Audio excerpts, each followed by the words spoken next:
is United Nations Watch. Thank you, Madam President. Ecuador made world news when its London embassy gave asylum to the founder of WikiLeaks. Today we ask, was this act consistent with Ecuador's own record on freedom of expression and freedom of the press? We note that only days before, riot police in Ecuador raided the offices of Vanguardia, one of the country's leading magazines. They confiscated journalists' computers and prevented its publication for a week. This was the second time in less than 2 years that Vanguardia was raided.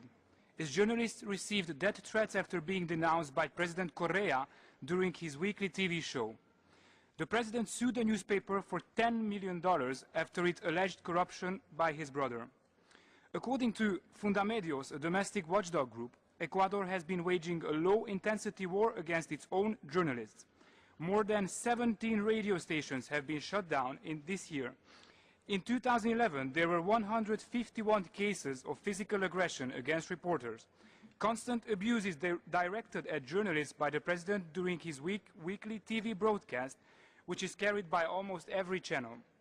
And according to a joint NGO submission in this UPR, sweeping changes in laws, government policies and new regulations have turned Ecuador into one of the region's most restrictive countries for the press.